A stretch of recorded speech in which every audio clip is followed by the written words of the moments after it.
ராஜாதி ராஜாவாம் கர்த்தாதி கர்த்தராம் என்னோடுண்டு. சத்திய வார்த்தைகள் என்னுள்ளே நிற்பதால் விசுவாசம் என்னுள்ளே. ராஜாதி ராஜாவாம் கர்த்தாதி கர்த்தராம் என்னோடுண்டு. சத்திய வார்த்தைகள் என்னுள்ளே நிற்பதால் விசுவாசம் என்னுள்ளே. உம்மை ஆராதிப்போம், ஆர்ப்பரிப்போம், கர்த்தரின் நாமத்தை உயர்த்திடும். உம்மை ஆராதிப்போம், ஆர்ப்பரிப்போம், கர்த்தரின் நாமத்தை உயர்த்திடுவோம். காலிடறியே பள்ளத்தில் விழுந்தேனே, தூக்கி எடுத்தீரையா.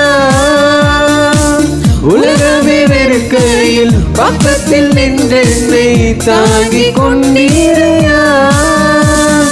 தள்ளப்பட்ட கல்லாயிருந்த என்னை மூளைக்கு தலை கல்லாய் மாற்றிவிட்டீர். தள்ளப்பட்ட கல்லாயிருந்த என்னை மூளைக்கு தலை கல்லாய் மாற்றிவிட்டீர். உம்மை ஆராதிப்போம், ஆர்ப்பரிப்போம், கர்த்தரின் நாமத்தை உயர்த்திடுவோம். உம்மை ஆராதிப்போம், ஆர்ப்பரிப்போம், கர்த்தரின் நாமத்தை உயர்த்திடுவோம். அல்லேலூயா, அல்லேலூயா. உங்கள் யாவருக்கும் ஆண்டவராகிய இயேசு கிறிஸ்துவின் நாமத்தினாலே வாழ்த்துக்களை தெரிவித்துக் கொள்கிறோம். வந்திருக்கிற உங்கள் யாவரையும் கர்த்தர் ஆசீர்வதித்து மகிழப்படுவாராக. நம்முடைய தேவன் விலையேறப்பட்ட தேவன். நம்முடைய அவர் ஆலயத்தில் நாம் வரும்பொழுது துதியோடும் நன்றி அறிதலோடும் வித் தேங்க்ஸ் கிவிங் அதோடு வரும்பொழுது தேவன் நம்முடைய எல்லா இருதயத்தினுடைய வாஞ்சைகளையும் அவர் அறிந்திருக்கிறார். எல்லாவற்றையும் அவர் சரிப்படுத்துகிற தேவனாய் அவர் இருக்கிறார். லூக்கா எழுதின நான் வசனத்துக்கு நேராக கடந்து போவோம். லூக்கா எழுதின புத்தகம் 4ஆம் அதிகாரம் 18வது வசனம். கர்த்தருடைய ஆவியானவர் என் மேல் இருக்கிறார், தரித்திரருக்கு சுவிசேஷத்தை பிரசங்கிக்கும்படி என்னை அபிஷேகம் பண்ணினார். இருதயம் நறுங்கொண்டவர்களை குணமாக்கவும், சிறைப்பட்டவர்களுக்கு விடுதலையும், குருடருக்கு பார்வையும் பிரசித்தப்படுத்தவும், நொறுங்குண்டவர்களை விடுதலையாக்கவும் அவர் என்னை அனுப்பினார் அப்படின்னு சொல்றார். இயேசு பாருங்க, அவர் சொல்லுகிறார், ஏன் இந்த உலகத்துக்குள்ள நான் வந்தேன், என்ன காரியத்திற்காக இந்த உலகத்தில் வந்து நான் எதற்காக இந்த உலகத்துக்குள்ளே வந்து நான் ஜீவனை கொடுத்து மறித்தேன். அதில் பல வெறும் பாவியில் ரட்சிக்க உலகத்துக்கு வந்தான்னு ஒரே லைனில் முடிச்சிடறாங்க. இல்லை, ஆயிரக்கணக்கான அர்த்தங்கள் இருக்குது. இயேசு இந்த உலகத்தில் வந்ததுனால மனுஷனுடைய ஒரு பிரச்சனையும் அவர் தீர்க்க முடியாமல் இல்லை, எல்லா பிரச்சனையும் அவர் தீர்க்கிறார். ஆமென். எல்லா பிரச்சனையும் எல்லா சூழ்நிலையும் அவர் மாற்றுகிறார். அப்படியேப்பட்ட தேவன் நம்முடைய தேவன். அந்த அவர் பார்த்தீங்கன்னா தேவனோடு கூட ஒப்புரவாக்குற ஊழியம், த ரீகன்சிலேஷன், பரலோகத்தோடு கூட அட்டாச் பண்ணுறார், பரலோகத்தோடு கூட ஒப்புரவாக்குகிறார்.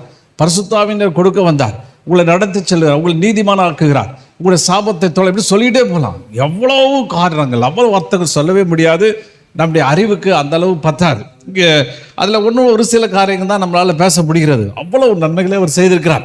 இந்த இடத்துல பார்க்குறோம், கர்த்தருடைய ஆவியானவர் என் மேல் இருக்கிறார். அல்லேலூயா. அவர் அபிஷேகம் பண்ணி இருக்கிறார். ஆனால் ரெண்டும் வித்தியாசமான காரியம். ஒரு மனுஷனை ஆண்டவர் என்ன செய்கிறார், அபிஷேகம் பண்ண, ஆவியானவர் என் மேல் இருக்கிறார். நம்ம என்னைக்கு இயேசு கிறிஸ்துவை ஏற்றுக்கொள்கிறோமோ, என்னைக்கு கிறிஸ்துவை நாம் தெரிந்து கொள்கிறோமோ, அப்போ பரிசுத்தாவினுடைய அந்த தொடுதல் நமக்குள்ளே உண்டாகிறது. ஆவியானவர் நமக்குள்ளே வருகிறார், ஆவியானவர் நம்மை உணர்த்துகிறார், நம்ம அவர் நடத்துகிறார். ஆனால் ரெண்டாவது அடுத்த கட்டம், அடுத்த காரியம் என்ன செய்கிறாரு, அபிஷேகம் பண்ணுகிறார். அபிஷேகம் பண்ணுறது அப்படின்னா என்னன்னா, அனாயிண்டிங், அபிஷேகத்தை அப்படியே தலை மேலே ஊற்றி அபிஷேகத்தை அப்படியே நிரப்புகிறார். அப்படின்னா அவருடைய வல்லமையை உங்கள் மூலியமாக காண்பிக்கப்படி விரும்புகிறார். அவருடைய வல்லமை, அவருடைய அற்புதமான காரியம் எல்லாவற்றையும் தேவன் காண்பிக்கும்படி விரும்புகிறார். கொஞ்சம் ஒரு வசனம் வாசிக்கும்போது நான் வாசிக்கிறேன். சங்கீத புத்தகம் 133 அதிகாரம் 1-3 வரலையும், இதோ சகோதரர் ஒருமித்து வாசம் பண்ணுகிறது எத்தனை நன்மையும் எத்தனை இன்பமானது, அது ஆரோனுடைய சிரசின் மேல் ஊற்றப்பட்டு அவனுடைய தாடியிலே வடிகிறதும் அவனுடைய அங்கிகளின் மேல் இறங்குறதுமான நல்ல தைலத்துக்கும் எர்மோன் மேலும் சீயோன் பர்வதங்களின் மேலும் இறங்கும் பனிக்கும் ஒப்பாயிருக்கிறது. அங்கே கர்த்தர் என்றென்றைக்கும் ஆசீர்வாதத்தையும் ஜீவனையும் கட்டளையிடுகிறார். இந்த இடத்துல பார்க்கிறோம், அபிஷேகம் சகோதரர்கள் ஒருமித்து வாசம் பண்ணுகிறது. எவ்வளவு நல்லா இருக்குது. அதுவும் இல்லாமல் ஆரோன்னா ஆசாரியனாக ஆரோன் மேலே அபிஷேகத்தை அப்படியே ஊற்றுறார். ஊற்றுற உடனே அந்த அபிஷேகம் என்ன செய்யுது, அப்படியே நிரம்பி அப்படியே அந்த தாடியில் வடிஞ்சு அப்படியே ட்ரெஸ்ஸில் போய் விழுது. இது எதை குறிக்குது, என்ன அதனுடைய அர்த்தம்? இங்கே தான் இந்த அபிஷேகத்தை குறித்த கம்பேரிசன் அவன் தான் சங்கீதக்காரன் அழகாக சொல்கிறான். சங்கீதக்காரன் சாதாரண ஆள் இல்லைங்க. வரப்போகிற காரியங்களை முன்னடையாளமான சபையை இயேசு கிறிஸ்து வெளிப்படுகிற அந்த விளையாடப்பட்ட காரியத்தில் ரொம்ப ஈஸியாக சொல்கிறான். ரொம்ப அழகாக அந்த வெளிப்பாட்டின் அறிவோடு கூட சொல்லுகிறான். அப்படியே அதில் ஊற்றி என்ன சாதாரணமாக ஊற்றலை, என்ன சொல்ல வரான், அபரித விதமாக ஊற்றுறார். சாதாரணமாக ஊற்றலை, எக்கச்சக்கமாக எண்ணெயை ஊற்றுறாரு, அபிஷேகத்தை ஊற்றுறாரு. பரிசுத்தாவுடைய நிறைவு அவனுக்குள்ளே வருது. அவன் என்ன செய்கிறான், அது தலையில் விழுந்து அப்படியே எப்படியோ தொட்டு அபிஷேகம் பண்ணலை, ஏதோ கொஞ்சம் எடுத்து நெத்தியில் வச்சுட்டு பண்ணலை, அப்படியே எடுத்து ஊற்றிட்டாரு. அது என்ன செய்யுது, அப்படியே நிறைஞ்சு அவன் தாடி வழியாக வழிஞ்சு அங்கே சரீரத்துக்குள்ளே அந்த அங்கிக்குள்ளே போகுது அப்படி சொல்கிறது. எல்லாம் கவனிக்கிறீங்களா? அல்லேலூயா. அப்போ என்ன காரியம், இயேசு மேல் இருக்கிற அபிஷேகம், இயேசு மேல் இருக்கிற அந்த அபிஷேகம், சரீரம் என்பது அவருடைய சபை. சரீரம் என்பது அவருடைய அங்கத்தின், அவருடைய சரீரத்தை அவருடைய சுய ரத்தத்தினால சம்பாதிக்கப்பட்ட அந்த சபை.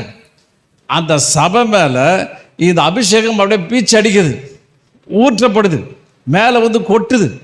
அந்த அந்த வசங்களை பார்த்தீங்கன்னா பனியை போல இறங்குதான். கர்த்தர் என்றென்றைக்கும் ஆசீர்வாதத்தையும் ஜீவனையும் கட்டளையிடுகிறார். அப்போ தாடி வழியாக வருகிற நல்லா கவனிக்கிறீங்களா, தாடி வழியாய் வருகிற அந்த அபிஷேகம் ஜீவனை கொடுக்குற அபிஷேகம். ஜீவன்னா புது லைஃப், புது வாழ்க்கை முறை, தேவனுடைய வார்த்தைகள், தேவனுடைய காரியங்கள், அதை அப்படியே ஊத்துறாராம் சபை மேலே. அப்படியே பட்டு சட்டக்கட்டெல்லாம் நனையுது. அப்படின்னா புதுசாக புதிய பலனையும் ஜீவனையும் ஆசீர்வாதத்தையும் என்ன செய்கிறாரு, கட்டளையிடுகிறார், கமெண்ட் பண்ணுறார். என்ன கமெண்ட் பண்ணுறாரு, இவன் பெற்றுக்கொண்டே தீரணும். சபைக்கு வந்திருக்கிற ஒவ்வொருவரும் இதை பெற்று அனுபவிக்க வேண்டும். தேவன்கிட்ட இருக்கிற ஜீவன், ஆண்டவர் சொன்னார், நான் ஜீவன் உண்டாயிருக்கவும் அது பரிபூரணப்படவும் வந்தேன் அப்படின்றார். ஜீவன் வியாதி பிடிச்சிச்சு, வியாதி பிடிச்சோடனே போகிறீங்க, அவங்க டாக்டர் செக் பண்ணி எல்லாத்தையும் கல்ச்சர் டெஸ்ட்லாம் பண்ணி இந்த கிருமி இருக்குன்னு கண்டுபிடிச்சோடனே உடனே என்ன செய்கிறாங்க, ஒரு சின்ன இன்ஜெக்ஷன் எடுத்து அவன் உடம்புல அதை செலுத்திட்டு கொஞ்சம் கொஞ்சமாக 2-3 இன்ஜெக்ஷன் போடுங்க. இப்போ ஃபஸ்ட்டு ஒரு இன்ஜெக்ஷன் உள்ளே போடுறாங்க. அப்போ உடம்பு ரத்தத்தில் அவ்வளோ நோய்க்கருவிகள் இருக்குது, நிரம்பி இருக்குது, அப்படியே ஃபுல்லாக இருக்குது. உன்னை அப்படியே டல்லாக்கிடுச்சு, உன்னை பலவீனமாக்கிடுச்சு, சாப்பாடு பசிக்கலை, மயக்கம் வருது, நடந்தால் உடம்பு கூட வருது, பல சூழலில் வேதனைப்பட்டுட்டு இருக்கீங்க. இப்போ புதிய ஜீவனை சிரிஞ்சில் ஏற்றி விட்றாங்க. ஏற்றுனோன்னா அது என்ன செய்யுது, ஜீவன் நம்ம சரீரத்துக்குள்ளே போனோன்னே அது பெருகுது. ஏற்கனவே இருக்கிற அந்த கிருமிகளை கொஞ்சம் கொஞ்சமாக அழித்து உங்களுக்குள்ள ஒரு பரிபூரணத்துக்குள்ள, நார்மல் லைஃப்குள்ள, நல்ல ஒரு சரியான வாழ்க்கைக்குள்ளே கொண்டு போகுது. அதுதான் இந்த அபிஷேகத்தினுடைய வல்லமை.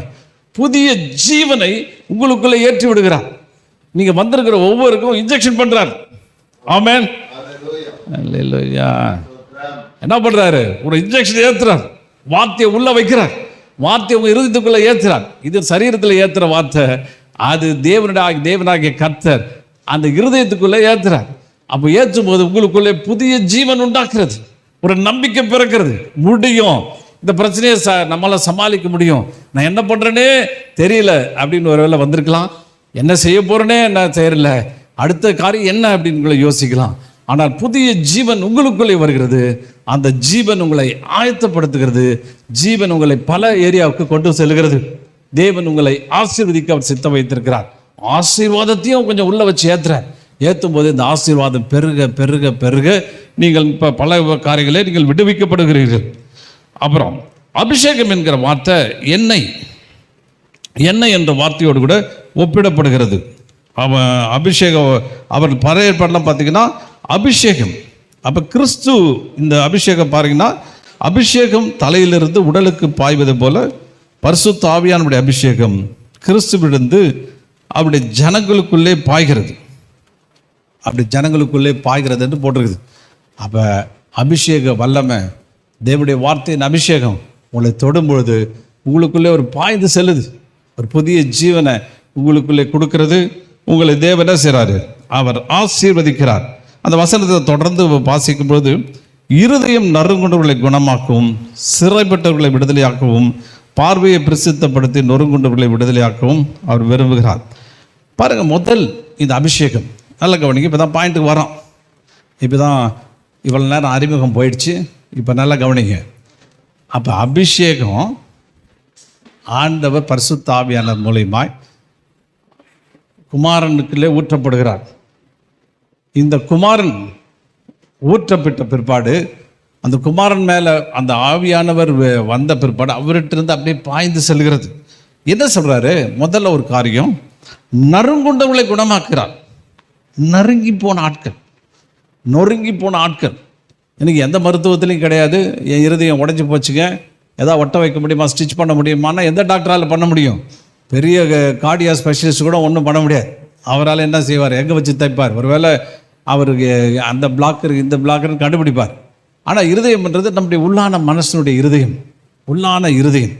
அந்த உள்ளான இருதயம் உடஞ்சி போச்சுன்னா அதை ஒட்ட வைக்கவே முடியாது. நிறைய பேர் சொல்கிறாங்க, இருதயம் உடஞ்சி போச்சுன்னா ஒரு பாத்திரம், ஒரு கண்ணாடி டம்ளர் கீழே வந்து உடஞ்சா எப்படி ஒட்ட வைக்க முடியாதோ அதை மாதிரி ஒட்ட வைக்க முடியாதுங்க அப்படி சொல்கிறாங்க.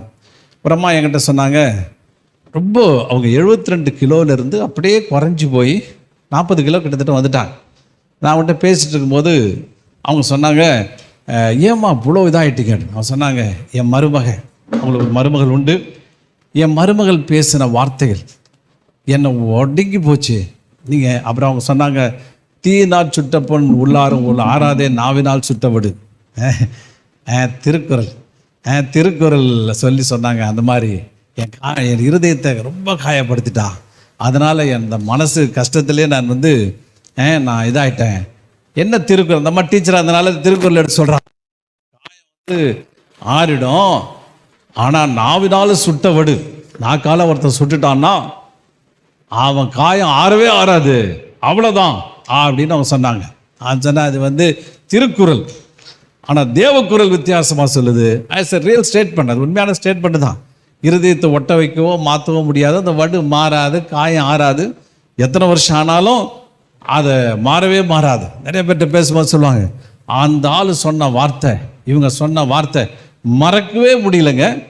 30 வருஷமா 40 வருஷமா அப்படியே நினைவில் வந்துக்கிட்டே போயிட்டுருக்குது, நினைவில் வருது அப்படின்னு அவங்க சொல்கிறாங்க. காரணம், அந்த வார்த்தைகள் அப்படியே கனகனத்து இருதயத்தை உடைச்சிடுது. நம்ம கூட பேசும்போது, விளையாட்டாக பேசும்போது பல காரியங்களை பலரை நோகடிச்சிடும். ஆண்டவர் என்ன செய்கிறாரு? நம்ம என்ன செய்கிறாரு? குணமாக்குகிறார். நம்ம அவருடைய இருதயத்தில் அவர் எல்லா இதையும் காத்து குணமாக்கி அவர் சுகமாக்குற தேவனாக இருக்கிறார். இப்போ ஆண்டவர் பார்த்தீங்கன்னா, ஏன் இருதயம் உடையுது? உடைஞ்சு போன இருதயங்களை, நொறுங்குண்ட இருதயங்களை, பீஸான இருதயத்தை, அவங்க ஹார்ட் அவுட் நொறுக்கின இருதயத்தை ஒருங்கிணைக்கிறார். எப்படி மாற்றுறார்? ஏன் நொறுக்கப்பட்டது? அப்படி தான் நான் பார்க்குறோம். அது எப்படி மாற்றுறார்? அதுதான் இப்போ கேள்வி. சில காரியங்களை பார்த்து விட்டோம். பாருங்க, பாவம் ஒரு மனுஷனுடைய இருதயத்தை உடைக்கிறது. பாவம் செஞ்சாக்க மனுஷனுடைய இருதயம் உடைக்கப்படுகிறது. ரெண்டாவது, லவ்டு ஒன்ஸ், ஒரு நல்ல நேசிக்கிற ஒரு ஆள் நம்ம விட்டு போயிட்டாங்கன்னா அவங்க என்ன செய்கிறாங்க? ரொம்ப ஒரு இதுக்குள்ளே போகிறாங்க. அதெல்லாம் நம்ம பேசிட்டோம். அதுக்கப்புறம் ரிஜெக்ஷனையும் பார்த்துட்டோம். ரிஜெக்ஷன்னா புறக்கணிப்பு. ஒரு இன்னைக்கு மனசு உடையிறது எங்கன்னா குடும்பத்தில் தான் உடையுது. குடும்பத்தில் தான் மாற்றி உடைச்சிக்க வேண்டியதாக இருக்குது. Okay, see why our heart has been troubled and grieved. நிறைய there are so many reasons. First, sin, loss of loved ones, and third one is rejection. ஒருத்தருக்கு ஒருத்தர் ரிஜெக்ட் பண்ணுறது, ஒருத்தருக்கு ஒருத்தர் புறக்கணிக்கிறது, ரிஜெக்ட் பண்ணுறது. குடும்பத்தில் பார்த்தீங்கன்னா நல்ல பிள்ளைகளை அவங்க அப்பா அம்மா ரொம்ப வளர்த்துருவாங்க. ரொம்ப அழகாக வளர்த்த பிற்பாடு அவங்க their children will reject their parents. என்ன சொல்கிறாங்க, எனக்கு வேண்டாம், I don't want these parents. They not at all care about anything, not even they give a call. அப்படின்னும் போது அவங்க என்ன செய்கிறாங்க, ஒரிக்குள்ளே போகிறாங்க. அவங்க ரொம்ப தேவர் இன் கிரேட் ட்ரபிள். அவங்க போகும்பொழுது ரொம்ப கஷ்டப்படுறாங்க. தியர் ஹார்ட் அப்படின்னு பிரேக் ஆகுது. Their in deep sorrow. அவங்கள லைஃப் அவங்கள பிடிச்சி மிகவும் கஷ்டப்படுறாங்க. அப்போ கஷ்டப்படும் பொழுது அந்த ரிஜெக்ஷன் அது என்ன பண்ண முடியுது, அந்த டைமில் நீங்கள் ஆண்டவர் சமூகத்தில் வரும்போது அவங்க கர்த்தருடைய சமூகத்தில் நம்ம வரும்பொழுது, நாம் சமூகத்தில் நிற்கும் பொழுது தேவன் தம்முடைய வல்லமையை என்ன செய்கிறாரு, அவர் ஊற்றுகிறார். நீ ரிஜெக்ட் பண்ணுறதா இருந்தாக்க இந்த ஸ்பிரிட் ஆஃப் ரிஜெக்ஷன் ரொம்ப is very the horrible spirit. அவங்க அந்த ரிஜெக்ஷனுக்குள்ளே போகும்போது அவங்க ரொம்ப கஷ்டத்துக்குள்ளே போகிறாங்க, ரொம்ப வேதனைக்குள்ளே போகிறாங்க. ஹஸ்பண்ட் அண்ட் ஒய்ஃப்குள்ளே ஒருத்தருக்கு ஒருத்தர் ரிஜெக்ட் பண்ணும்போது, ஒருத்தர் வந்து ஹஸ்பண்ட் இஃப் ரிஜெக்ட்ஸ் ஒய்ஃப்னா, அப்புறம் ஒய்ஃப் ரிஜெக்ட்ஸ் ஹஸ்பண்ட்னா, சரி there are so many problem. ரொம்ப ஹர்ட் ஆகுது, ரொம்ப வேதனைக்குள்ளே போகிறாங்க. அப்போ ஆண்டவர் செய்கிறாரு, என்ன செய்கிறாரு, this anointing, the anointing of the Holy Spirit, the power of the Holy Spirit can heal them. Amen. அவங்கள சுகமாக்க முடியும், அவங்கள குணமாக்க முடியும், அவர்களை நடத்த முடியும். இயேசு பார்த்தீங்கன்னா ஜீசஸ் வாஸ் ரிஜெக்டட். அவரை ரிஜெக்ட் பண்ணாங்க. Oh are all rejected. அவர் இந்த whole mankind is they are creation of his hands. அவ்வளோ வந்த ஆட்களை எவ்ரி ஒன் ரிஜெக்டட் ஹிம். அப்போது அந்த ரிஜெக்ஷன் வந்து அவரால் தாங்கவே முடியல. கல்வாரி சிலுவையில் எவ்வளவோ வலி இருக்கும். There are lot of pain throughout her body. And one of the pain which pierces him is the spirit of rejection. The rejection. People are rejecting him. அப்போ அந்த டிசைபிள்ஸ்லாம் they rejected him. They ran away from Jesus. அப்போ அவங்கள ரிஜெக்ஷனுக்குள்ளே போகும்போது அவர் சொல்கிறாரு, அந்த ரிஜெக்ஷனை accept பண்ணுறாரு. அந்த ரிஜெக்ஷனை ஒன்றும் பெருசாக தெரியல, அவங்க தெரியாமல் செய்கிறாங்கன்னு சொல்கிறார். அவங்களுக்கு என்னவோ தெரியல, தெரியாமல் செய்கிறாங்க அப்படின்னு சொல்லிட்டு அவர் அவங்களே ரொம்ப மன்னிக்கிறார். ஃபாதர்கிட்ட மன்னிப்பு கேட்குறார், இவளை மன்னியும், லார்ட் ஃபாதர் யூ ஃபர்கிவ் தம் அப்படின்னு சொல்லிட்டு அவர் அங்கே கேட்டுக்கொண்டிருக்கிறார். அப்போ ரிஜெக்ஷன், ஒருத்தங்க ரிஜெக்ட் பண்ணும்போது, ஒரு குடும்பத்தில் ஒருத்தர் ரிஜெக்ட் பண்ணும்போது அவனுடைய இருதயம் உடைகிறது. அவனுடைய உருதம் ஹார்ட் புரோக்கன், ஹார்ட் அப்படியே உடையுது. உடஞ்சாக்க அதுக்கு உலகத்தில் எந்த மருந்து கிடையாது. There is no medicine at all in the world. There is no medicine at all any in the medical field. Only God can heal your heart. கடவுள் சொல்கிறாரு, I will heal you. Hallelujah. Through his power, through his anointing அவர் என்ன செய்கிறாரு, உங்களுடைய இருதயத்தை ஹோல்சமாக மாற்றுறாரு. அகேன அவர் மறுபடியும் அந்த இருதயத்துக்குள்ளே அவர் கொண்டு வருகிறார். உங்களுடைய இருதயத்தை இதெல்லாம் தாங்கி கொள்கிற அளவு, சஸ்டெயின் பண்ணுற அளவு தேவன் உங்களுக்கு என்ன செய்கிறாரு, அவர் உதவி செய்கிறார். அண்ட் ஃபோர்த் ஒன் இஸ் பெட்ரைல், துரோகம். யாரோ ஒருத்தருக்கு ஒருத்தர் துரோகம் செய்யும்போது அவங்க இருதயம் உடைக்கப்படுகிறது. குடும்பத்தில் பார்க்குறோம், சில்ட்ரன் அவங்க ரிஜெக்ட் பண்ணுறாங்க, துரோகம் பண்ணுறாங்க. அவங்க துரோகம் பண்ணும்பொழுது அவங்க மனசு ரொம்ப வேதனைக்குள்ளே போகிறாங்க, ரொம்ப கஷ்டத்துக்குள்ளே போகிறாங்க. அந்த துரோகம், அந்த பெட்ரைல் அப்படின்ற வார்த்தை வேதாகமத்தில் பல இடத்துல குறிப்பிடப்படுகிறது. அப்போ குறிப்பிடப்படுகிறது. இந்த ஒரு வசனத்தை வாசிப்போம். ஆதியாகமத்தின் புத்தகம் 50:17. ஆகையால் உம்முடைய தகப்பனாருக்கும் தகப்பனாருடைய தேவனுக்கு ஊழியக்காரர் நாங்கள் செய்த துரோகத்தை மன்னிக்க வேண்டும் என்று அவனுக்கு சொல்ல சொன்னார்கள். அவர்கள் அந்த யோசேப்புக்கு சொன்னபோது அவன் அழுதான். என்ன துரோகம்? சொந்த சகோதரன், ஓன் பிரதர், பிளட் பிரதர், அவனை கொண்டு போயிட்டு அவங்க துரோகம் பண்ணுறாங்க. பெட்ரையல். அவனை தூக்கி குழியில் போடுறாங்க. துழியில் போட்டு அவனுக்கு அவ்வளோ பிரச்சனையை கொண்டு வந்தாங்க. அவன் எகிப்துக்கு போகிறான். அவன் பிரைம் மினிஸ்டர் லெவலுக்கு அவனை கர்த்தர் உயர்த்துறாரு. ஒரு ராஜாவுக்கு அடுத்த ஸ்தானத்தில் வரான். ஆனால் அங்கே போயிட்டு அவன் பாருங்க பழி வாங்கவே இல்லை. நானாக இருந்தால் அந்த 12-11 பேரையும் விட்டு வச்சிருக்க மாட்டேன். யூதாவை வந்து ஒரு கால் ஒரு கை சொல்லுவாங்க, ஒரு கால் ஒரு கை, மாறு கை அப்படின்வாங்க. ஒரு கால் அந்த பக்கம், ஒரு கை இந்த பக்கம், ரெண்டுத்தையும் எடுத்துடுறது. எடுத்துட்டாக்க அப்படி சொல்லுவாங்க. ஏன்னா சப்போர்ட்டுக்கு இல்லாமல் இப்படி நிறைய காரியங்களை சொல்லுவாங்க. அவ்வளோ பழி வாங்கி அனுப்பியிருப்பான், ஒன்றுமே செய்யலை. கூப்பிட்டு நேசிக்கிறான், கூப்பிட்டு சாப்பாடு போடுறான். என்ன ஒரு அருமையான ஒரு இருதயம், என்ன ஒரு அற்புதமான ஒரு இதயம் ஜோசப்க்கு.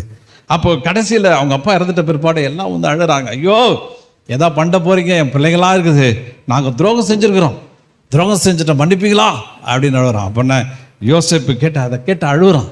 என்ன ஒரு கைண்ட் ஹார்ட்டு, ஆமென்.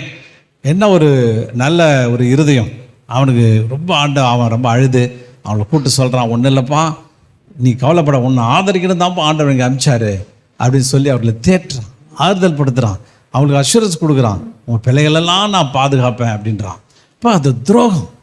சகோதரர்கள் மத்தியில் இன்றைக்கி பார்த்தீங்கன்னா துரோகம், ஒருத்தருக்கு ஒருத்தர் துரோகம் பண்ணுகிறார்கள், கவுத்து விட்டுறது, அப்படி வாழ்க்கையை உண்டு இல்லாமல் ஆக்கிறது. அதனால் அவங்க வாழ்க்கை ரொம்ப கெட்டு போகிறத பார்க்குறோம். இன்றைக்கி பல காரியங்களை பார்க்குறோம். கணவன் மனைவிக்குள்ள, மனைவி கணவனுக்கு செய்கிற துரோகம், இன்னும் பலவிதமான துரோகம், கணவன் மனைவிக்கு செய்கிற துரோகம் எவ்வளோ போகுது. இதை நிமித்தம் ஆள் வச்சே மர்டர் பண்ணிடுறாங்க, கொலை செய்து விடுகிறார்கள். அப்போ சேர்ந்து கொலை செய்கிற அப்படிப்பட்ட பயங்கர துரோகம் பாருங்கள். சிம்சோன் தெலீலால் கதையில் அந்த தெலீலால் சிம்சோன் வரான், வந்து அங்கே தெலீலால் மடியில் படுத்துருக்கிறான். தெலீலால் படுத்துருக்கும் போது அந்த மடியில் படுத்துக்கிற அவனுக்கு அவன் துரோகம் நினைக்கிறான். ஆளை கூப்பிட்டு அவன்கிட்ட ரகசியத்தை வாங்கி, ஏன்னா அல்ப பணத்துக்காக, ஒரு சில உலக பொருளுக்காக அவன் காட்டி கொடுக்குறான். அவன் அங்கே அந்த காரியங்களை செய்யும் பொழுது அங்கே என்ன செய்கிறாங்க, அங்கே வந்து கொலை செய்யப்படுகிறது, அங்கே வந்து துரோகம் செய்யப்படுகிறது. அங்கே சிம்சோனுடைய கண்கள் பிடுங்கப்பட்டு அவருடைய வாழ்க்கையெல்லாம் இழந்து போகிறான், உடன்படிக்கையெல்லாம் போயிட்டு நிர்கதியாக நிற்கிறான். அந்த துரோகத்தினுடைய காரியங்கள். அப்போ துரோகம் ஒருவருக்கு ஒருவர் செய்வதனால மனசு காயப்பட்டு வேதனைக்குள்ளே போகிற எத்தனையோ காரியங்களை பார்க்குறோம். அந்த துரோகத்தை, ஆனால் ஒரு மனுஷனும் அந்த துரோகத்தை மன்னிக்க முடியாது. ஆனால் தேவனுடைய ஆவியானவர் அவளை மன்னிக்க, மறக்க தேவன் என்ன செய்வார், அவர் உதவி செய்வார். இந்த யூதாஸ் காரியத்தை பார்க்குறோம். அப்பம் பிட்கிறவனே எனக்கு துரோகம் பண்ணான்றார். எப்பா ஜீசஸ் எங்கே போனாலும் ஒரு கூட்டம் போகுது. இது மீன் கொடுக்குற இடத்துல கூட வேண்டிய மட்டும் மீன் கொடுத்தார். எனக்கு ரொம்ப ஆச்சரியமாக இருக்கும். எவ்வளோ பீஸ் வேணும் வாங்கி சாப்பிடுப்பா அப்படின்னு சொல்லிட்டு எடுத்து எடுத்து எடுத்து எடுத்து கொடுக்குறார். எத்தனை கிலோ சாப்பிட்டு போனால் தெரியல. ஒரு வேலை ஒரு டீ கூட குறைஞ்சிருக்காது, அவங்களுக்கு வேண்டிய சாப்பாடு கூட குறைஞ்சிருக்காது. சீஷங்களை வந்து கேட்குறாங்க, ஏன் ஏசிட்ட வந்து கேட்குறாங்க, நாங்களாம் உபவாசிக்கிறோமே, உங்கள் ஆளுங்க உபவாசமே போகிறது இல்லையா அப்படின்னு. ஏன்னா உபவாசமே இல்லை, எல்லா டைமும் சாப்பாடு போட்டுக்கிட்டு ஃபுல்லாக அவர் வச்சுருந்தார். அவர் சொல்கிறாரு, மணவாள் இருக்கிற வேலையை ஒரு நாள் போவோம், நல்லா உபவாசம் இருப்பாங்க அப்படின்னு அவர் சொல்கிறார். அவ்வளவு அன்பு நேசித்தவர். அவன் யூதாஸ் காரியத்தும் அப்படி தான், அவனை ஆண்டவர் ரொம்ப நேசிக்கிறார். அவன் நேசிக்கும் பொழுது அந்த யூதாஸ் காரியத்தை என்ன செய்கிறான், அவனை காட்டி கொடுக்குறான். துரோகம், அந்த துரோகம் பார்த்தீங்கன்னா ரொம்ப பயங்கரமான துரோகம், பச்சை துரோகம் அப்படின்னு சொல்லலாம். ஆனால் அந்த பச்சை துரோகத்தை இயேசு சொல்கிறாரு, ஃப்ரெண்ட், நண்பனே, போப்பா, காரியத்தை சீக்கிரமாக செய் போ அப்படின்னு சொல்லி அனுப்புகிறார். அந்த அந்த இருதயத்தை பார்க்கும்பொழுது பாருங்கள், அது எவ்வளவு அந்த காரியத்தை ரொம்ப ஆச்சரியமாக இருக்குது. அப்போ அந்த துரோகத்தினால நீங்கள் வேதனைப்படுறீங்களா? துரோகம் செய்யப்பட்டதுனால உங்கள் இருதயம் உடைக்கப்பட்டிருக்கிறதா? இந்த அபிஷேக தைலம் உங்களை மாற்றும். ஆமென். இந்த அபிஷேக தைலம் உங்களை அப்படியே உங்களை வெளியில் கொண்டு வரும், உங்களை குணமாக்கும், ஒரு புது இருதயமாய் உங்களை மாற்றும், சுகமாக்கும், வடுதையாம சுகமாக்கும். ஆமென். ஆண்டவர் அப்படி அங்கே அவர் சொல்லுகிற தேவனாய் அவர் இருக்கிறார். பாருங்க, இன்னொரு இடத்துல ஏசாயா 57:4 நீங்கள் யாரை பரியாசம் பண்ணுகிறீர்கள், யாருக்கு விரோதமாய் வாயை திறந்து நாக்கை நீட்டுகிறீர்கள், நீங்கள் துரோகம் பண்ணுகிற பிள்ளைகளும் கள்ள சந்ததியாரம் அல்லவா. எப்படி பேசுறாரு பாருங்க, துரோகிடான்றார். நம்மளை பார்த்து, யாரையும் பார்த்தல, நம்மளை பார்த்தோம். கள்ள சந்ததி, ரொம்ப மோசமான சந்ததி பாணி, கள்ள சந்ததியா இருக்கிற நீ மோசமான ஆளு அப்படின்றார். துரோகம் பண்ணுகிற பிள்ளைகளும் கள்ள சந்ததியாம் அல்லவா அப்படின்னு பாருங்க. நம்மளை வந்து ஆண்டவர் துரோகின்றார். பாஸ்டர் கூட வாசிக்கும் போது அக்கிரமம் வாசிச்சார். இதில் பாவம் வேறு, அக்கிரமம் வேறு, கொஞ்சம் தான் டிஃப்ரென்ஸு. பாவன்றது என்ன, ஒன்றுமே துரோகன்றது என்ன, கூடவே வளர்ந்து, கூடவே சாப்பிட்டு, கூடவே இருந்து துரோகம் பண்ணுவது துரோகம். செய்வது அது துரோகம். பாவம் என்பதில் தெரியாமல் செய்கிறது பாவம். இப்படி எடுத்துக்கொள்ளலாம். உலகத்தார் வேர்ல்ட்லி பீப்புள் வந்து செய்கிறதெல்லாம் பாவம் அப்படி எடுத்துக்கலாம். அவங்க செய்யாமல் செய்கிறாங்க. பாவம்னு அவங்களுக்கு தெரியல, இது தப்புன்னு அவங்களுக்கு தெரியல, இதுதான் மாறல் தெரியல, இது தேவன் விரும்புகிறான்னு தெரியல, அது அவங்க இஷ்டத்துக்கு செஞ்சுட்டு இருக்காங்க.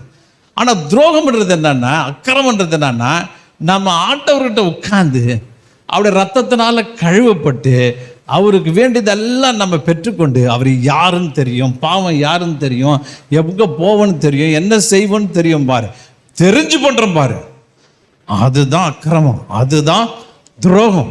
அவருக்கு செய்கிற துரோகம். அவர்கிட்ட எல்லா நன்மையை பெற்றுக்கிட்டு நம்ம பாவம் செய்து வந்து அவர் செய்கிற துரோகம் அப்படின்னு வகை இருக்கிறார்.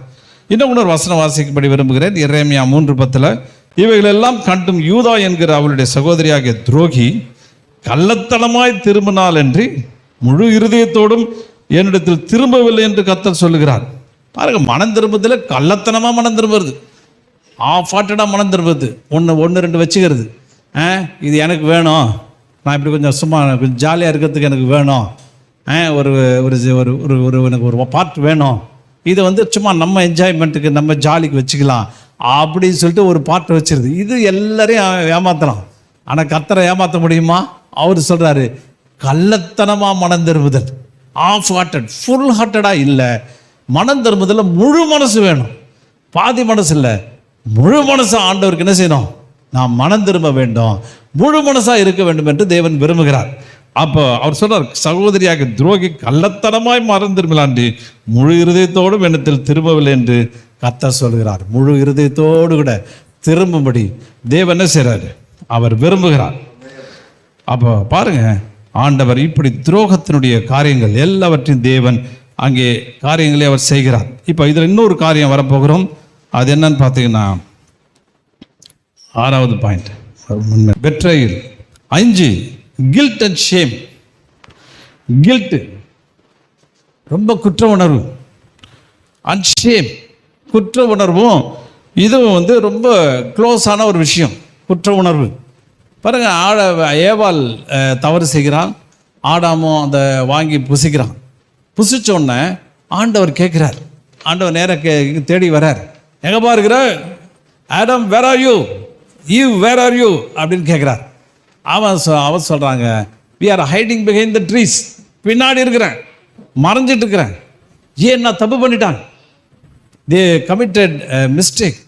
ஆண்டவர் சொன்ன வேணான்ற இதை சாப்பிட்டதுனால முதல் விஷயம் குற்ற உணர்வு, கில்ட். பாருங்க, ஒரு மனுஷனை ஆண்டவரத்தில் சேரவே முடியாது, செய்யவே முடியாது, தப்பு செஞ்சுட்ருக்கோம், பயம் வந்துடும். அங்கே பாருங்கள், அந்த words they are using is fear. Fear வந்து போகுது, பயம் வந்துடும் போது, ஆண்டவரை சந்திக்கிறதுக்கு பயம் வந்துடுது. ஏன்னா குற்ற உணர்வு அவருக்குள்ளே வந்ததுனால மரத்துக்கு பின்னாடி ஓடி மலைஞ்சுக்கிறாங்க. இன்னொன்று ஷேம். ஷேம் என்ன எதை குறிக்குது அப்படின்னா, அவங்க சொல்கிறாங்க, நாங்கள் ட்ரெஸ் இல்லாமல் இருக்கிறதுனால நாங்கள் எப்படி இருக்கோம், ட்ரெஸ் இல்லை, நிர்வாணமாக இருக்கிறோம் அப்படின்றாங்க. அப்போ நிர்வாணமாக அவங்க இருக்கிறாங்க. நிர்வாணமாக இருக்கும்போது அந்த குற்ற உணர்வுனால நிர்வாணப்படுத்தப்படுறாங்க. அவங்க ஐடென்டிட்டி, அவங்க அடையாளம் என்னென்னா, தே ஆர் நேக்கட். அப்போ ஷேம் என்பது என்ன, நம்ம நேக்கட்னஸ், அதாவது நாம் வந்து செஞ்ச தப்பு நம்ம அடையாளம், இட்ஸ் அவர் ஐடென்டிட்டி. நம்ம ஐடென்டிட்டியை வச்சுக்கிட்டு அவங்க என்ன செய்கிறாங்க, அவங்க அடையாளப்படுத்தி கொள்கிறார்கள். அப்போ 2 விஷயம் பண்ணு சொல்லுது, கில்ட் அண்ட் ஷேம். ஒரு அம்மா என்ன பண்ணிச்சா, ஒரு மனைவி என்ன பண்ணாலாம், அவள் புருஷன் வந்து ரொம்ப அழகாக, இது ஒரு சின்ன இல்லஸ்ட்ரேஷன் சொல்லுவாங்க, ஒரு அழகான ஒரு பூனையை வளர்த்தான். அந்த பூனையை அவன் வரும்போதெல்லாம் கொஞ்சிக்கிட்டு இருப்பானான். கொஞ்சிட்டு இருக்கும்போது இந்த அம்மாவுக்கு இந்த பூனை கண்டா பிடிக்காது. என்ன பண்ணாங்க, இது சமையல் ரூமுக்குள்ளே அவங்க போய் சமைக்கும்போது கிட்ட வந்து காலுக்குள்ளே இடைஞ்சி போவோம், எங்கே பார்த்தாலும் சோஃபாவை புரண்டி எடுக்கும், நல்லா வச்சுருக்கிற கார்பெட்டை பிச்சு எடுக்கும், கடிச்சு கொதரும். அப்படி சொல்லிட்டோன்னே அந்த இவங்களுக்கு ரொம்ப கோபம் அந்த மனைவிக்கு. அவன் ஒரு நாள் என்ன பண்ணால், ஒரு நாள் ரொம்ப காலை பிடிச்சி புறாண்டிருக்குது. உடனே கரண்டியை வச்சு ஒரு அடி அடித்தான். அது அந்த இடத்துல சுருண்டு விழுந்து செத்து போச்சு. செத்த உடனே எடுத்துன்னு போய் என்ன செஞ்சுட்டான், கொண்டு போயிட்டு ஒரு பள்ளம் தோண்டி புதைச்சி வச்சிட்டான். புதைச்சி வச்ச உடனே இவளுக்கு மனசு அடிச்சுக்குது, தப்பன்ட்டமே அப்படின்னு. ஆனால் புருஷன் வரான். புருஷன் வந்த உடனே கேட்குறான், எங்கே பூனை, என் பூனையை காணுமே. வந்த உடனே சோஃபாவில் பிடிச்சி கொஞ்சம் உடனே, எங்கே பூனைக்கு வேணாம், பூனை எங்கே அப்படின்னு. அது பூனை இல்லைங்க, எனக்கு தெரிலைங்க அப்படி. இங்கே தான் சுற்றிட்டு இருந்தது, எங்கே போச்சுன்னே தெரியல அப்படின்னு அவன் சொல்லிட்டு இருந்தான். ஆனால் திரும்ப திரும்ப அவன் கேட்டுட்டோன்னா சரி அவன் அதை விட்டுட்டான், எங்கேயோ போயிடுச்சு போல அப்படின்னு. ஆனால் இவளுக்குள்ள ஒரு குற்ற உணர்வு, தப்பு செஞ்சுட்டோமேன்ற ஒரு உணர்வு. என்ன பண்ணுறான், நேராக இவளால் தாங்க முடியல, தப்பு பண்ணிட்டோன்ற உணர்வு அவளை அதிகமாக பாதித்ததுனால நேராக சைக்காட்ரிஸ்ட்டை போனான். அங்கே போயிட்டு இதே மாதிரி நான் என் புருஷனுக்கு தெரியாமல் இந்த காரியத்தை போச்சிட்டேன், இப்படி பண்ணிட்டேன், என்ன சொல்கிறதுன்னு. உடனே அவர் என்ன பண்ணுறாரு, பேப்பர் பென்சில்லாம் எடுத்து அவர் ஹிப்னாட்டிசம் பண்ணி நீ எந்ததெல்லாம் தப்பு செஞ்சேன்னு லிஸ்ட் எடுக்க ஆரம்பிச்சிட்டேன். அந்த அம்மா ஒன்று ஒன்றா சொல்லுது, ஒரு வாட்டி காசு எடுத்து மறைச்சி வச்சேன், ஒரு வாட்டி அதை எடுத்து மறைச்சி வச்சேன், சின்ன சின்ன விஷயங்கள் தான் அப்படின்னு சொல்லிட்டு பெரிய லிஸ்ட் அவுட் பண்ணேன். ஒரு லிஸ்ட்டு போய் ஒரு பெரிய ஒரு தப்பு போய் பெரிய லிஸ்ட்டே வந்துடுச்சு, கிட்டத்தட்ட 10-15 வந்தது. ஏற்கனவே கொஞ்சம் குற்ற உணர்வு இருந்தது, இப்போ சைக்காட்ரிஸ்ட்னா குற்ற உணர்வை ஜாஸ்தி பண்ணிட்டோன்னே இன்னும் பாடமாக போயிடுச்சு, இன்னும் பல குழப்பத்துக்குள்ளே போயிடுச்சு. அப்போது ஆண்டவர் இந்த இடத்துல எப்படி கரெக்ட் பண்ண விரும்புகிறார்னா தம்முடைய அன்பினால் கரெக்ட் பண்ணுகிறார். ஹல்லேலூயா. அந்த ஷேம் எடுத்து போடுகிறார். ஏன் இயேசு அங்கே நிர்வாணமாக ஏன் ஷேமாவுடைய அவர் ஆடைகள் களையப்பட்டது, அது கூட ஒரு பெரிய அர்த்தம். என்னென்னவோ ஒரு உணர்வு, ஒரு மனுஷனுடைய அவமானம் என்பது மிக முக்கியமான ஒரு விஷயம். நிறைய இடங்களில் சில ஒரு பொண்ணை விளையாட்டுக்காக இந்த பசங்களாம் சேர்ந்து ட்ரெஸ்ஸை கட்டி விட்டாலும் அந்த பொண்ணு அவமானப்பட்டு சூசைட் பண்ணி மரித்து போய்விட்டது. காரணம் அவமானம். மிக மிக ஒரு பயங்கரமான ஒரு உணர்வு. நிறைய ஊழியக்காரர்களும் நிறைய பரிசுத்தவான்களும் இதில் ரொம்ப கஷ்டப்படுறாங்க. அவமானப்படுத்தப்படும் போது அவர்கள் வேதனைக்குடைய விளிம்புக்குள்ளே போயிடுறாங்க, குழப்பத்தின் எல்லைக்குள்ளே போயிடுறாங்க. அதுலேருந்து மீண்டு வரவே முடியாதபடி அவனுடைய வாழ்க்கையை அவங்க வேதனைப்படுத்துகிறாங்க. சில பேர் பார்த்தீங்கன்னா சில குற்ற உணர்வு வர்றதுனால they will hide themselves, எங்கேயாவது ஹைட் பண்ணிக்குவாங்க. they don't want to come outside and show themselves. அவங்க எங்கேயாவது உள்ளே போய் மறைச்சிக்குவாங்க, எங்கேயாவது ஒரு ஹைடிங் பிளேஸை பார்த்துக்கிட்டே இருப்பாங்க. பார்த்துக்கிட்டே இருக்கிறதுனால அப்படிப்பட்ட வேதனைக்குள்ளே போயிடுவாங்க. யூதாஸ் காரியத்தை பார்க்குறோம். இயேசுவை காட்டி கொடுத்த உடனே அவனுக்குள்ள ஒரு குற்ற உணர்வு, கில்ட் கான்ஷியஸ். ஜூடாஸ் காரியத்து கில்ட் கான்ஷியஸ் வரும்பொழுது அவன் ரொம்ப வேதனைப்படுறான், கண்ட்ரோல் பண்ணவே முடியல. இவ்வளவு துரோகம் பெரிய பண்ணிட்டோமே, அவரை அடிக்கிறாங்களே, அவரை கூட்டிட்டு போகிறாங்களே, இவ்வளோ பெரிய தப்பு, வாங்கின காசு திருப்பி கொடுக்குறான், கொடுத்து எதையாவது அட்ஜஸ்ட் பண்ணிடலாம் அப்படின்னு சொல்லி அட்டு போய் கொடுக்குறான். இந்த பணத்தெல்லாம் கொடுத்துட்டு 30 வெள்ளி வச்சுக்கப்பா, தயவுசெய்து இயேசுவை தெரியாமல் காட்டி கொடுத்துன விட்டுடுங்கப்பா அப்படின்னு கேட்குறான். உடனே அவங்க சொல்கிறாங்க அது ஓம்பாடாச்சு, உன் வேலை முடிஞ்சிச்சு அப்படின்னு அவனை துரத்தி விட்றாங்க. அவன் போயிட்டு அந்த பணம் வேணாம், எனக்கு இந்த பணம் தேவையில்லை, இந்த பணம் காட்டி கொடுத்த பணம் எனக்கு எது அப்படின்னு சொல்லிட்டு அந்த காசை விசிறி எரிஞ்சிட்டு அவன் சூசைட் பண்ணி மறித்து விடுகிறான். அந்த குற்ற உணர்வு மிக பயங்கரமான ஒரு உணர்வு. பழைய ஏற்பாட்டில் பார்த்தீங்கன்னா பாவ நிவாரண பலி கொடுக்கப்படுது. அதுக்கப்புறம் பார்த்தீங்கன்னா குற்ற நிவாரண பலி. இயேசு பாருங்க குற்றத்தை மன்னிக்கும்படி விரும்புகிறார், இயேசுடைய குற்றத்திலிருந்து மீட்டெடுக்கும்படி விரும்புகிறார், உடைய சின் கான்ஷியஸ் அல்லது வெளியே வரும்படி விரும்புகிறார். கில்ட் கான்ஷியஸ் ஒரு பிரீச்சர் இப்படியா சொன்னார், நம்ம சின் கான்ஷியஸ் நமக்குள்ளே இருக்குது, ஆனால் ஆண்டவர் அதை மாற்றி உன்னை சன் கான்ஷியஸ்குள்ளே கொண்டு போகும்படி விரும்புகிறார். நான் சைல்ட் ஆஃப் காட் அப்படி சொல்லிட்டு சன் கான்ஷியஸ்குள்ளே கொண்டு போகிறதுக்கு திரும்ப உன்னை அணைத்துக் கொள்கிறார். அல்லேலூயா. அது விலையேறப்பட்ட ஒரு அற்புதமான ஒரு காரியம். தேவன் உங்களை அப்படி விலையேறப்பட்ட காரியத்துக்குள்ளே தேவன் உங்களை அவர் கொண்டு செல்லும்படி விரும்புகிறார்.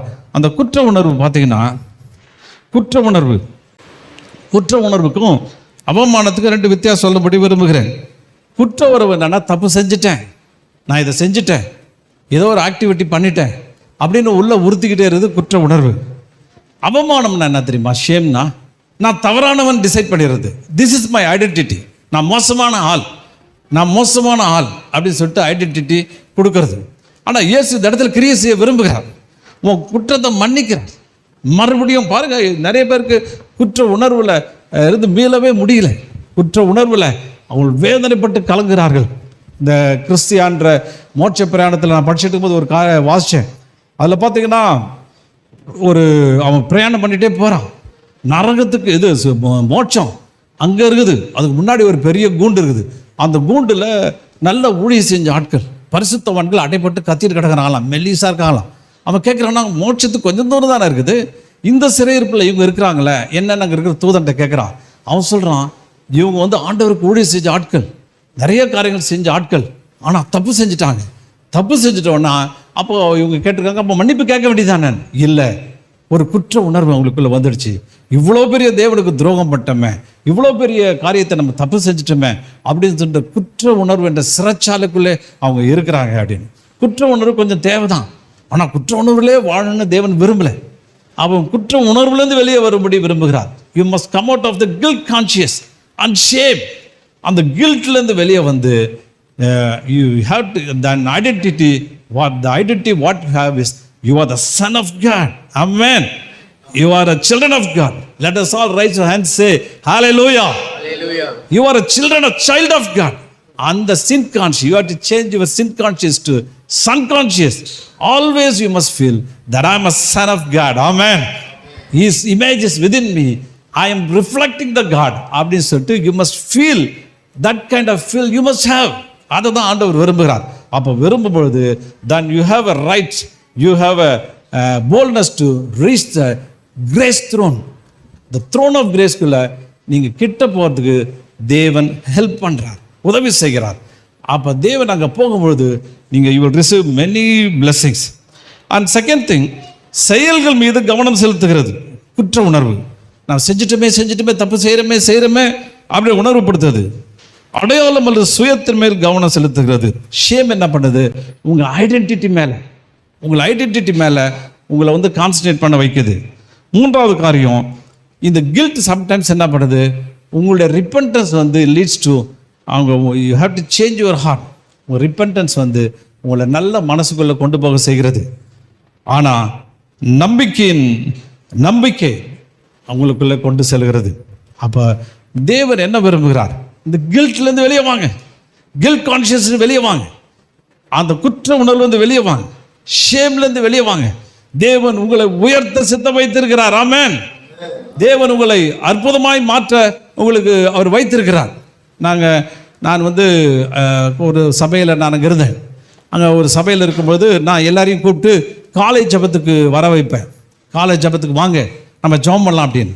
அப்போ நான் சொல்லுவேன், நீங்கள் காலேஜ் ஜபத்துக்கு வரலன்னா கவலைப்படாது. நிறைய பேர் சொல்லுவாங்க, நாங்கள் தூங்கிட்டோங்க, நாங்கள் எழுந்திருக்க முடியலைங்க, நாங்கள் தூங்கிட்டோங்க அப்படின்வாங்க. நான் சொல்ல இல்லை, நான் உங்களுக்கு ஹெல்ப் பண்ணுறேன்.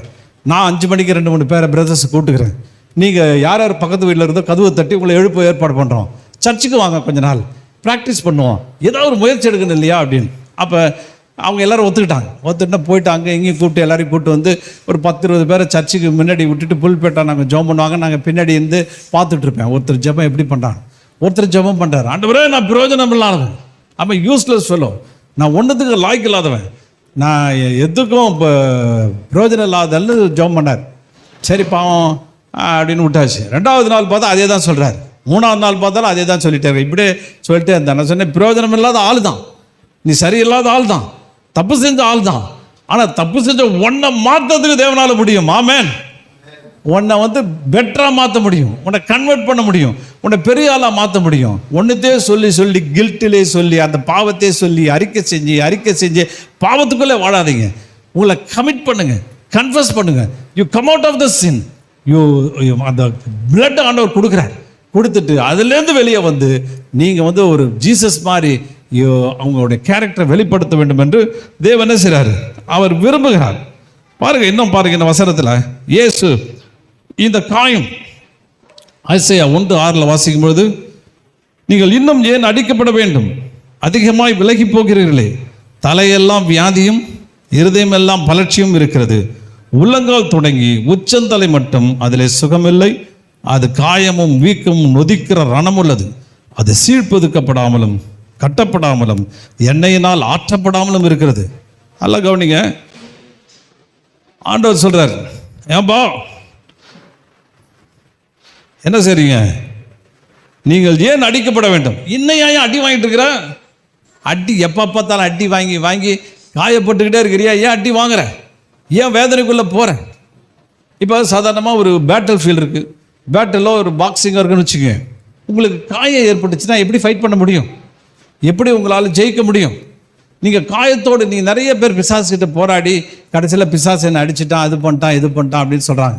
ஏன்னா காயத்தோடு கூட உங்களுக்கு வூன்ஸோடு கூட how will you face the battle? So முதல்ல வூன்ஸ் வந்து சரி பண்ணப்பட வேண்டும், காயங்கள் ஆற்றப்பட வேண்டும். விலகி போகிறீர்களே, தலையெல்லாம் வியாதி ஃபுல்லாக, தலை ஃபுல்லாக வியாதி, இருதயமெல்லாம் பலட்சியமாக இருக்கிறது. உள்ளங்கால் தொடங்கி உச்சந்தலை மட்டும் அதில் சுகமும் இல்லை, அதில் காயமும் வீக்கமும் நொதிக்கிற இடம் உள்ளது. அது சீழ்பதுக்கப்படாமலும் கட்டப்படாமலும் எண்ணெயினால் ஆற்றப்படாமலும் இருக்கிறது. சில பேர் பாருங்க, ஒரு ஹெல்த்தியாகவே இருக்க மாட்டான். நான் டாக்கிங் அபவுட் ஹெல்த்தி ஹார்ட். அப்போது ஹார்ட்டில் பார்த்தீங்கன்னா, ஒரு ஹார்ட் ஹெல்த்தியாக இருந்தால் தான் மனுஷன் ஓட முடியும், எல்லாம் செய்ய முடியும். எவ்வளோ பெரிய பலசாலியாக இருந்தாலும் ஹெல்த்தியான ஒரு ஹார்ட் இல்லை அப்படின்னா அவனுக்கு வந்து ஒரே குழப்பம்தான் இருக்கும். ஒரு சந்தோஷம் இருக்காது, ஒரு சமாதானம் இருக்காது, ஒரு உற்சாகம் லைஃப்குள்ளே இருக்கவே இருக்காது. அப்போ அந்த இருதயம் தான் அந்த இருதயம் வந்து heart is an organ at the centre of the human பாடிக்குள்ளே இருக்குது. அதே மாதிரி தான் இருதயம் தான் நம்முடைய ஸ்பிரிச்சுவல் லைஃப், நம்முடைய ஹியூமன், நம்முடைய வாழ்க்கையினுடைய, நம்முடைய ஆத்மாவுடைய சென்டர் வந்து இந்த ஹார்ட். அந்த ஹார்ட்டுக்குள்ளே அவ்வளோ வியாதி இருக்குது. இதெல்லாம் எடுத்தால் நிறையா போகும்.